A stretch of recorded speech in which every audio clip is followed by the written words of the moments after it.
6, 1945, the day the atomic bomb fell on Hiroshima. The very same day, America's deadliest pilot, Richard Bong, crashed and died.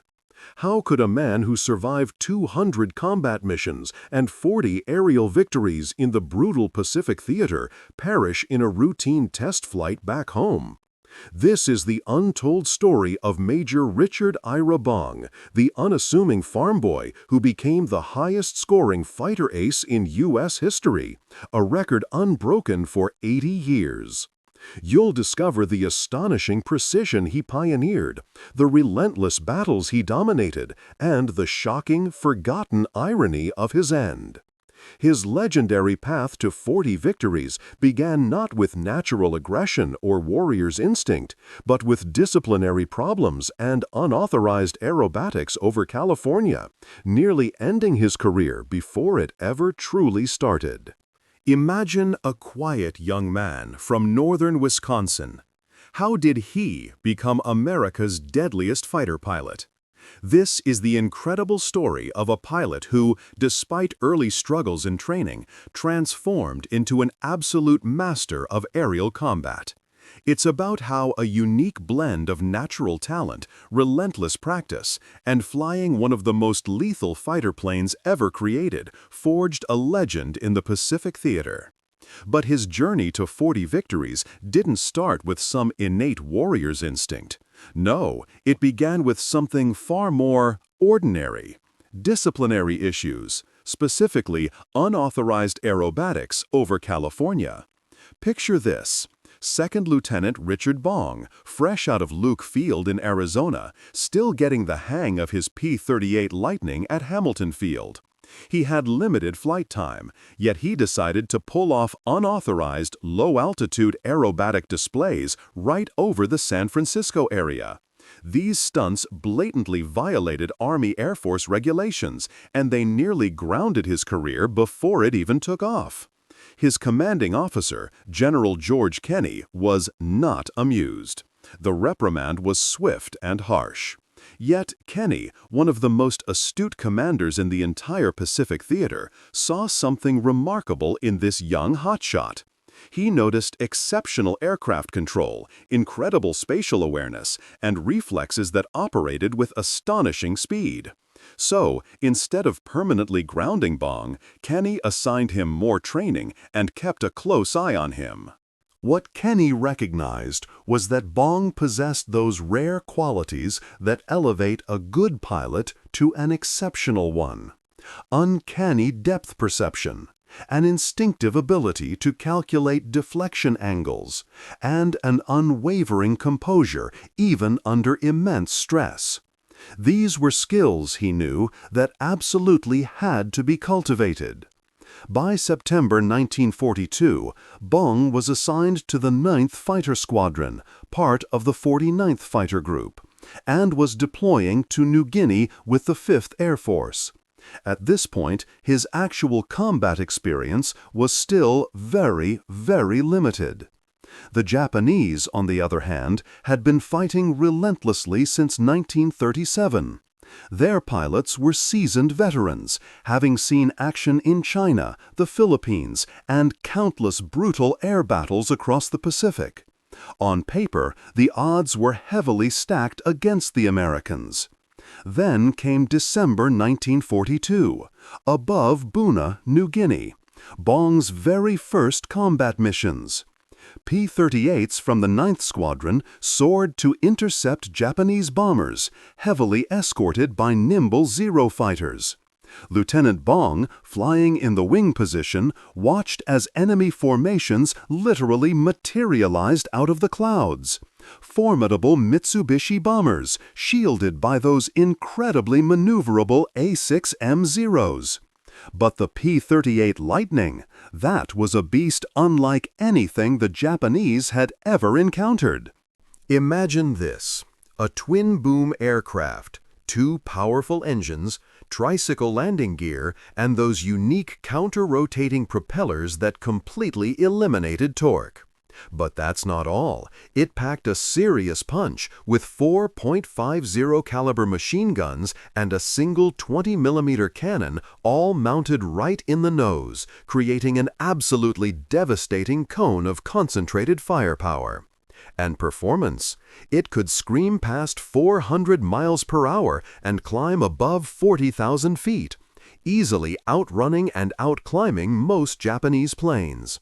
However, there was a catch: maneuverability. At lower speeds, the Agile Zero could easily turn inside the P-38. Japanese pilots, absolute masters of low-speed dogfighting, knew how to exploit this weakness with brutal efficiency. Any American pilot who dared to try and turn with a Zero often found themselves quickly out of the fight, permanently. But Bong, he didn't even try to turn. His early victories came because he quickly grasped how to leverage the P-38's undeniable strengths: sheer speed, superior altitude, and that incredible firepower. Those nose-mounted weapons weren't just powerful, they created a tightly focused, concentrated cone of destruction. If an enemy aircraft got caught in that convergence zone, the outcome was almost always catastrophic. Bong's own combat reports were famously understated, simply detailing the altitude, engagement conditions, and the results, with absolutely no embellishment. What truly shone through in his early missions was his profound understanding of how to effectively fight in the P-38. His mantra was clear: don't turn, don't try to dogfight. Instead, exploit your speed, your altitude, and your overwhelming firepower. Position yourself with extreme care and fire with absolute precision. Over the next 3 years, he would hone this philosophy into a system of truly remarkable efficiency. The P-38 Lightning, a brainchild of Lockheed's legendary engineer Clarence Kelly Johnson, was a truly revolutionary aircraft, and it demanded equally revolutionary tactics. Its twin Allison V-1710 engines delivered a level of performance that seemed absolutely extraordinary to pilots used to single-engine fighters. Yet, this incredible machine also had some dangerous quirks that, tragically, killed inexperienced pilots. While those counter-rotating propellers removed torque, they also created some very unusual handling characteristics. The turbo superchargers were notoriously temperamental. And most perilously, the P-38 was prone to compressibility issues during high-speed dives. Shock waves could actually form on the wings, leading to severe control problems. Dozens of American pilots lost their lives just trying to learn these critical limitations. Bong, however, mastered them all. His tactical evolution was incredibly rapid. By early 1943, he wasn't just racking up multiple confirmed victories, he was also building a formidable reputation as an absolutely exceptional marksman. While other pilots often sprayed long bursts, wasting precious ammunition, Bong fired short, surgical bursts. His gun camera footage consistently revealed his signature pattern: patient stalking, incredibly careful positioning, a swift, brief firing pass, and then immediate disengagement. Major Thomas Lynch, Bong's squadron mate and a fellow ace himself, perfectly summed up Bong's technique as both patient and precise. Bong wasn't just a pilot, he was a master marksman. He'd meticulously position his P-38, often performing extensive maneuvers to gain the perfect angle, then close in, unleashing controlled bursts. What truly set him apart was his incredible ammunition efficiency, far surpassing the average pilot. His secret? Deflection shooting, the highly challenging skill of predicting exactly where a moving enemy aircraft would be when his bullets arrived, rather than simply firing at its current position. While most pilots grappled with these complex calculations, Bong made these critical adjustments instinctively, smoothly and effectively manipulating his controls, almost as if he knew the future. By July 1943, over Lae, New Guinea, Bong's tally was steadily rising. During one crucial engagement, a formation of Japanese bombers, heavily escorted by Zeros, aimed to strike Allied positions. American fighters scrambled to intercept, and this particular battle truly showcased Bong's developing tactical brilliance. Instead of rushing headlong into the fray, he shrewdly positioned his flight to gain a significant altitude advantage. He patiently waited, scanning for momentary gaps in the enemy's defensive screen, those fleeting seconds when the bombers were most vulnerable. Then he struck. Diving at incredible speed from high altitude, Bong's P-38 would tear through the sky, hitting his targets before their defenders could even react. He'd unleash devastating, concentrated firepower, the combined might of 4 machine guns and a 20mm cannon, capable of obliterating an aircraft almost instantly with precise aim. His signature move involved converting that precious altitude into blistering speed, executing lightning-fast attack passes, then swiftly climbing back up for another engagement. This tactic often left the more maneuverable but slower Japanese fighters unable to intercept his rapid P-38s. Multiple kills in a single mission became a frequent occurrence, and his ammunition usage per kill remained remarkably low, a testament to his precision. These American formations, employing Bong's high-altitude hit-and-run tactics, consistently achieved favorable results with minimal losses. Japanese forces, meticulously analyzing their pilots' combat reports, began to identify distinct patterns in American fighter strategies. They noted attacks launched from altitude, swift engagements followed by equally rapid disengagements, and exceptionally high precision. Their reports even pinpointed specific aircraft by their markings, including Bong's distinctive P-38, famously adorned with the name Marge, a tribute to his girlfriend back in Wisconsin. By November 1943, Bong had amassed an astonishing 21 confirmed victories, firmly establishing him as one of America's premier aces. General George Kenney himself personally awarded Bong the Distinguished Service Cross, a high honor, and sent him back to the United States for a crucial war bond tour. The American public, captivated by the young pilot who had achieved such remarkable success against Japanese forces, embraced him as a hero. Yet, despite the fame and accolades, Bong's heart remained in the fight. He earnestly requested to return to combat. By March of 1944, Bong was back in action over New Guinea, now piloting an upgraded P-38J. This new Lightning boasted improved engines, better cockpit heating, and hydraulically boosted ailerons, which dramatically enhanced its high-speed maneuverability. Meanwhile, the Japanese air forces were really struggling. Years of brutal attrition warfare meant they were fielding many pilots with very limited training. Contrast that with American pilots like Bong, who had extensive flight time and rigorous gunnery training. The experience gap had become truly immense. Fast forward to April 1944, above Hollandia, New Guinea. Bong was leading flights on crucial bomber escort missions. Intelligence reports frequently warned of numerous Japanese fighters trying to intercept American strike packages. But Bong's tactical approaches were constantly evolving. He'd expertly position his formations for maximum advantage, always striving to maintain altitude superiority, and timing his attacks to ruthlessly exploit any enemy vulnerabilities. These engagements consistently resulted in incredibly favorable kill ratios. Bong himself just kept adding to his personal victory tally, all while leading effective defensive operations for those vital bomber formations.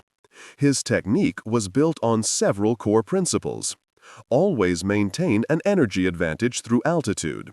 Use speed both to engage and disengage, and fully exploit the P-38's concentrated firepower.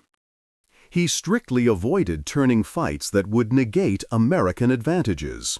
Head-on attacks? Those demanded incredible nerve and absolutely precise timing. The engagement windows were incredibly brief, and most pilots would break off early. But Bong's sheer willingness to maintain his attack runs gave him consistent, deadly advantages. And when Japanese fighters tried diving escapes, Bong would relentlessly pursue. His P-38 could maintain blistering high speeds in dives that many enemy aircraft simply couldn't match safely. What's more, his ammunition efficiency remained absolutely exceptional. While the exact round counts vary in historical records, his confirmed kills per sortie ratio and overall ammunition usage patterns were dramatically better than the average pilot's performance. By June 1944, Bong's victory total had soared to 28. This officially surpassed Eddie Rickenbacker's World War I record of 26, making Bong America's highest-scoring ace. Initially, General Kenny, recognizing Bong's immense value, actually prohibited him from routine combat missions, declaring him simply too valuable to risk. Bong, understandably frustrated, tirelessly advocated for his return to operations. Eventually, Kenny relented, but with strict restrictions. Bong could fly, yes, but primarily as a flight leader on high-priority missions, always with experienced pilots providing dedicated coverage. The general was clearly trying to protect his most successful ace. Yet, these restrictions didn't significantly slow Bong's kill rate at all. Flying priority missions often meant facing the most capable enemy pilots and consistently defeating them. Then came October 1944. The scene, above Balikpapan, Borneo. Imagine a massive Japanese counterattack, waves of fighters swarming American bombers targeting vital oil refineries. And there was Bong, at the head of his P-38s, soaring upwards, ready to intercept. His strategy was brilliant, always positioning his formations to gain the sun's advantage and superior altitude. Then he'd time his attacks precisely, striking when enemy fighters were completely fixated on the lumbering bombers below. These initial assaults were devastatingly effective, often destroying multiple enemy planes in rapid succession. But the Japanese weren't static. They quickly began employing increasingly coordinated responses. In one particularly fierce engagement, Bong's P-38 took heavy hits, including direct strikes to his engines. Most pilots facing that kind of damage would have immediately broken off and headed for home. But not Bong. He feathered the crippled engine, activated the fire suppression system, and, incredibly, kept fighting, powered by just one engine. The P-38, a marvel of engineering with its built-in redundancy, could indeed fly and even fight on a single engine. And even though his performance was severely degraded, Bong, against all odds, pressed on, scoring even more kills before finally limping back to base on compromised systems. His plane was riddled with bullet holes. Ground crews, assessing the extensive damage, declared it combat ineffective, a write-off, despite initial predictions. Yet, after meticulous repairs, Bong successfully flew that very same fighter again. By December of 1944, Bong had amassed an astonishing 40 confirmed victories. General Kenny, acting on direct orders from General Douglas MacArthur himself, made a pivotal decision. America's top ace was to be permanently grounded. Bong was simply too valuable, both as a national symbol and an indispensable training asset, to risk in any further combat. His final combat mission, a patrol on December 17, 1944, passed without a single enemy encounter. He returned to the United States, hailed as America's highest-scoring fighter pilot, a recipient of the Medal of Honor, and a genuine national hero. But you know, those statistics, the sheer number of kills, they only tell a fraction of the story. The true measure of Bong's profound impact wasn't just those 40 aircraft he shot down. It was about the bomber crews whose lives he saved, the ground troops who counted on the vital air support from his missions, and especially the groundbreaking tactical innovations he pioneered that became standard doctrine for every American fighter pilot across the Pacific. His precise gunnery techniques were meticulously incorporated into official training manuals. His tactical approaches, leveraging altitude, striking from superior positions, maximizing the P-38's unique strengths while cleverly sidestepping its weaknesses, these became the fundamental tenets of fighter doctrine. New pilots meticulously studied his gun camera footage and pored over his detailed combat reports. Even Japanese pilots who survived the war, in later interviews, spoke with respect about encountering exceptionally skilled American pilots who masterfully utilized altitude, speed, and devastatingly concentrated firepower. He knew he was up against incredibly skilled opponents, pilots whose precision and tactical discipline were brutally tough to counter. Letters to his fiancée, Marge Vatndal, paint a picture of a thoughtful young man, fully aware of the immense responsibility he carried. In his own words, Bong simply focused on doing his job effectively, protecting those bomber formations, and lending crucial support to ground operations. Now, let's talk about the P-38 Lightning. This plane absolutely deserves its place as one of history's most successful fighter designs. Over 10,000 of them rolled off the production lines during the war, serving in every single theater of conflict. In the Pacific, especially with pilots who truly mastered its unique characteristics, the Lightning became incredibly effective. Its twin-engine setup offered vital redundancy, dramatically boosting survivability. The tricycle landing gear made ground handling a breeze. And those nose-mounted weapons? They completely eliminated the convergence headaches that plagued wing-mounted guns. Plus, the turbo superchargers gave it high-altitude performance that many Japanese fighters just couldn't touch. Then there was the firepower, a concentrated blast of 4 50-caliber machine guns combined with a single 20mm cannon. This created truly impressive destructive capability at effective ranges. When aimed accurately, this kind of concentrated firepower could tear an aircraft apart in moments. And Bong? With his exceptional marksmanship and legendary deflection shooting skills, he achieved remarkably short engagement times. Technical analysis of his gun camera footage by Army Air Force experts showed his hit percentage was extraordinarily high, far surpassing the average fighter pilot. While the exact numbers might vary across different analyses, his accuracy was consistently noted as nothing short of exceptional, blowing typical pilot performance out of the water. Now, fast forward to August 6, 1945. The place, Burbank, California, at the Lockheed Air Terminal. Major Richard Bong, now a newlywed to Marge and assigned as a test pilot for Lockheed, was conducting acceptance flights on the brand-new P-80 Shooting Star jet fighters, America's very first operational jet aircraft. The P-80 wasn't just a plane, it represented the absolute future of aviation. With a jet engine producing 4,000 pounds of thrust, capable of speeds exceeding 500 miles per hour, this was cutting-edge technology that instantly made piston fighters look obsolete. Bong was in the process of transitioning from his beloved P-38s to jets, learning an entirely new flight regime. That fateful afternoon, during one of these test flights, Bong's P-80 suffered a catastrophic fuel pump failure shortly after takeoff.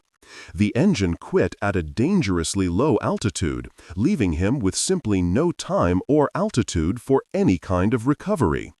Bong desperately tried restart procedures, but without success. He attempted to glide back to the runway, but tragically, he just couldn't make it.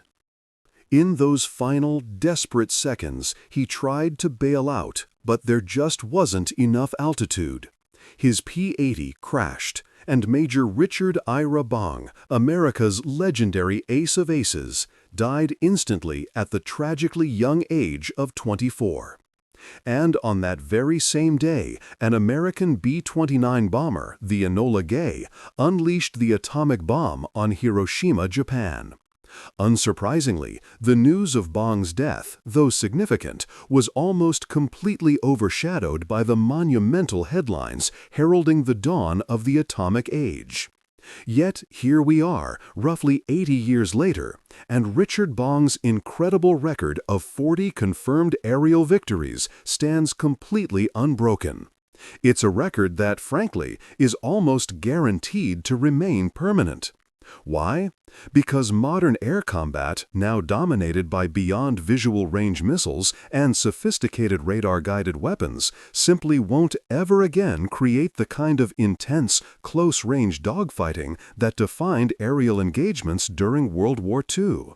This young pilot, who actually faced his fair share of disciplinary issues early on, transformed into a legend by truly mastering the fundamentals: patience, surgical precision, and incredibly effective deflection shooting. He wasn't some reckless aggressor. Instead, his approach was built on meticulously calculated positioning and absolutely flawless execution. You see, every single engagement reflected careful, deliberate planning. And every kill he achieved was the direct result of perfect positioning combined with accurate, devastating fire. Today, if you visit the Richard Bong Veterans Historical Center in Superior, Wisconsin, you can actually see his Medal of Honor, pore over his flight logs documenting an astonishing 200 combat missions, and explore various displays honoring his remarkable service. There's even a beautifully restored P-38 Lightning, complete with its iconic Marge nose art, representing the very aircraft he flew during the war. General George Kenney, who not only recognized Bong's immense potential but actively supported his development, later penned that Bong was, without a doubt, the most effective fighter pilot he had ever observed. Kenney specifically highlighted that Bong's approach consistently emphasized precision and superior technique over raw aggression, making his incredible effectiveness look almost effortless through the unwavering, consistent application of truly sound tactical principles. The distant battlefields where Bong earned those 40 victories are now mercifully peaceful. The shattered wrecks of Japanese fighters have long since dissolved back into the tropical soil. But the record, his legacy, remains absolutely intact. This young man from Wisconsin became America's deadliest fighter pilot, the true ace of aces, who meticulously transformed precision and unwavering discipline into an extraordinarily effective combat performance. He was the pilot who definitively proved that in the crucible of aerial combat, superior technique and consistently flawless execution invariably produce truly exceptional results. 40 confirmed victories, survival through an incredible 200 combat missions, a near-complete success rate in air-to-air engagements. The raw numbers themselves tell an undeniable story. The record speaks for itself. And nearly 8 decades later, not a single American pilot has managed to surpass what Richard Bong accomplished during his time in Pacific combat. We're talking about unbelievable precision in aerial warfare, achieved through truly expert positioning and deadly accurate fire, all delivered by the most successful American fighter ace in history.